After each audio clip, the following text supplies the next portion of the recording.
Salutations, internet traversers, and welcome to the police state. Or more accurately, the impending police state. Now, I say that because some crazy shit's gonna go down. Yes, it will. Uh, if any of you were watching last night, Trump gave a speech, an address, in Milwaukee, uh, in response to the police killing of Sylvester Silas Smith, that brother in Milwaukee. I don't remember what his name was. Doesn't really matter. Um, he gave an address basically saying that he is the law and order candidate, but also in the same address calling for support from the African American community. I'm going to read a quote from him.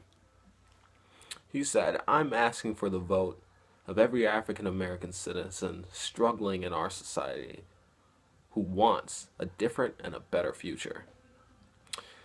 He goes on to say, "We reject the bigotry of Clinton, which panders and talks down to communities of color and sees them only as votes." Now, he's not wrong. The Democratic Party has colluded with lobbyists, corporatists, police at the expense of the black community for decades, for generations of black voters. This is historical fact, okay? The Democratic Party has been doing this since Dixiecrats ran the South. This is not news, right? Um, I'm of the school of thought that says, and let me clarify when I say this, I am not a coon. I'm not an Uncle Tom. I'm no fool.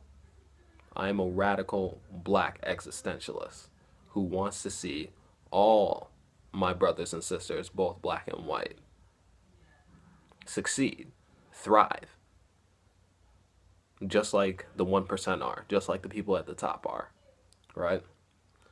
But I'm of the school of thought that says Donald Trump will save us all. Yes, Donald J. Trump will save us all. Now, for some reason, prolific news giants, political pundits, and everybody and their mom seems to think that Donald Trump is going to, for lack of better terms, destroy the world, right? Somehow he's going to pass ridiculous policies like being able to deport 11, 12 million illegal immigrants, that he's going to be able to ban all Muslims from entering the country. But Obama can't get any sensible gun reform to pass. We just seen in the past week that he failed to legalize marijuana, which would deal a crippling blow to mass incarceration, which disproportionately affects and targets communities of color. But somehow Trump is going to be able to pass all this ridiculous, nonsensical bullshit through Congress.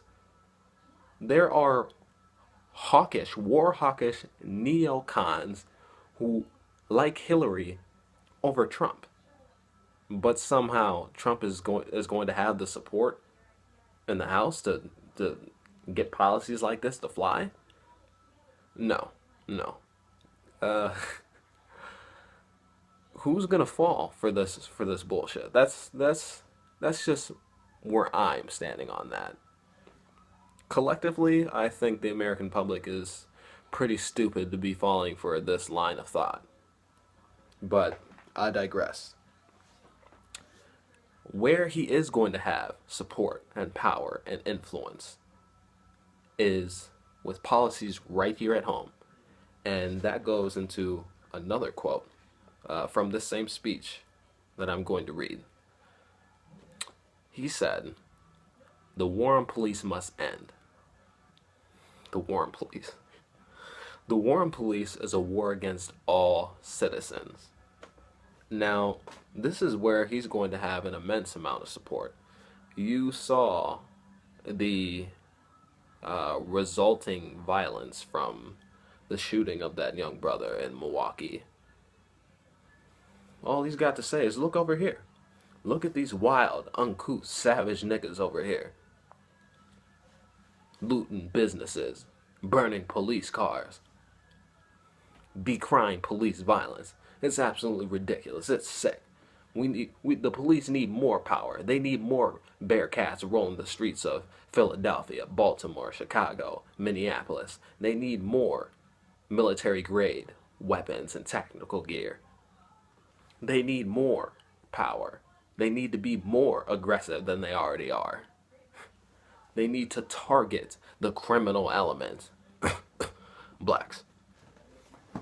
This is where he's going to have influence, and this is where he's going to have support from the general public. And when I say general public, I mean white America. Because they don't know, don't care, and don't understand the plight that people of color have endured, and he's correct, under Democratic leadership in all of these major metropolitan areas of which black people make up a majority of the population. For generations of black voters, right? These cities have been mismanaged by Democratic leadership. This is not news. As I said before, this is historical fact. So I'm of the school of thought that says, vote Trump. Get him in. Yeah, do it. And I say this because history verifies this. It validates what I'm saying. Civil rights legislation wasn't passed. So JFK didn't pass civil rights legislation because MLK and A. Philip Randolph and other proponents of nonviolence locked arms and walked up and down the street singing Kumbaya and We Shall Overcome. No. No. Civil rights legislation was passed in 1963 because of, in response to, the Birmingham riots, which were a result of, which started from, one incident of police brutality. The straw that broke the camel's back. As I said before, black people have been regulated, ostracized to economic depression, social degradation, and political alienation. This, like I said, is historical fact. Look at the Watts riots. Same exact thing. All these uprisings start out from instances of police brutality. Emmett Till. Social activism core. The Southern Christian Leadership Council. The SCNC. All of these groups that we know today that were huge proponents of the civil rights movement all were responses to acts of violence perpetrated by this republic against people of color. The same thing is happening here today. The same thing that happened in Milwaukee. This young brother is killed by the police. Milwaukee being one of the most segregated, if not the most segregated city in this republic. Economic depression, dilapidated schools, no equity in these inner city communities, jobs being shipped out of the community overseas thanks to policies like TPP. All these things accumulate and set the precedent and create a perfect environment for violence, for unwarranted police aggression, and make it so that the only way that people can be heard is if they react in this type of function, in this type of way, to be violent, to be aggressive, to set things on fire. Trump is going to have the support of the American public. Look at how they're acting: wild, reckless, uncouth. There needs to be heavy police presence, more police presence than there already is. I'm of the school of thought that says America will not have reconciliation until it has a mirror turned on itself, until its ally sees how it treats its own citizenship, how it treats its so-called citizens as second-class citizens, how we haven't come so far as we like to boast and think that we have. Our allies and people around the world need to see how people of color are treated in the United States of America. That is the only way that things are going to substantially, transformatively change. Otherwise, we're just going to have more tokenist policies, especially under a Hillary Clinton administration. At best, it'll be the same bullshit that we dealt with Obama. At worst,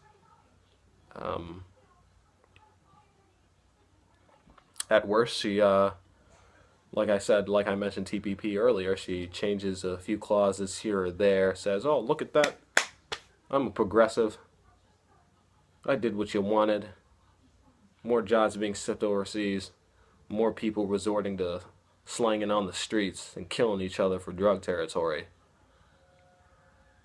More of the same. So, yeah, get Trump in. Black people, vote him in. You might think that I've lost my mind. You might think that I am a radical. But brothers like James Baldwin, Malcolm X, people that were the epitome, the embodiment of black power, of black empowerment, were considered radicals. MLK was considered a radical. So I'll be just that. That's fine by me. But there needs to be substantial change. And it's not going to come from a Clinton administration. I can promise you that. Now, I'm a person who originally was Bernie or bust. But again, thanks to collusion between the DNC, prolific news giants, and the Hillary campaign, that dream is dead and gone. And it's not going to happen. Very extremely unlikely that Jill Stein is going to win the presidency. So Trump is our only option.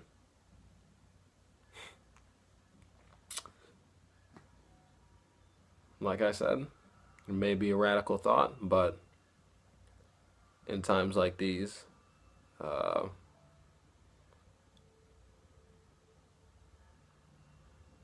that's all that you can do. Desperate times call for desperate methods. Desperate times call for desperate methods, as the old aphorism goes. It's always darkest before the dawn. Like I said, this is karate talk. Kicking it to you like nobody else can or will. Until next time, peace.